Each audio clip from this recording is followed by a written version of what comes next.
İslamla müsəlmanı bir-birinə qarışdırmayaq. İslam təmizdir. İslam ləkə götürməz. Müsəlman xəta edə bilər.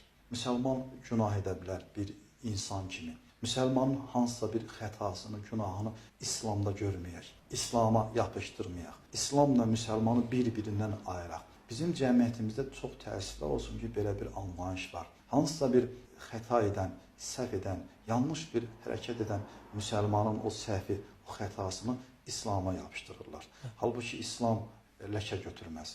İslam təmizdir. İslam doğrudur. Mənim acizana bu insanlara tövsiyəm, müsəlmana baxıb dinimizə dəyər verməsinlər. Birbaşa İslamı oxumağa çalışsınlar. Birbaşa Peyğəmbərimizin həyatını oxumağa çalışsınlar. Əks halda şəxsiyyətlərə baxıb dini dəyərləndirəriksə, biraz əvvəl bəhs etdiyim bu xətaya düşərik.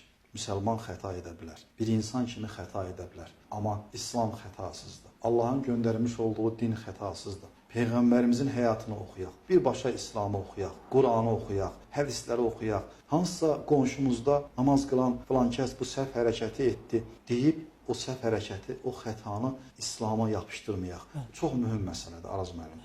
Çox təəssüflər olsun ki, doğrudur, insanlar belə bir söz var, şəxsiyyətə heyrandır.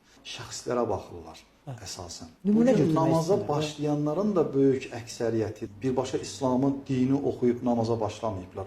Hansısa əxlaqlı bir müsəlmanın hal və hərəkətləri onlara müsbət mənada təsir göstərib namaza başlayıblar. Deyiblər ki, mən də qonşumuz namaz qılan falan kəs kimi olmaq istəyirəm. Onun təbliğatı, dəvəti nəticəsində namaza başlayıblar. Əxlaqlı müsəlmanlara baxaq, onlardan yaxşı mənada təsirlənək. Amma biraz əvvəl bəhs etdiyim kimi, xətası olan şəxslərə, halal və harama diqqət etməyən müsəlmana baxaraq dini, İslamı günahlandırmayaq. Burada xəta o şəxsindir. Bu, hansısa şəxsin o xətasına görə, o günahına görə biz dindən, İslamdan, namazdan uzaqlaşmayaq.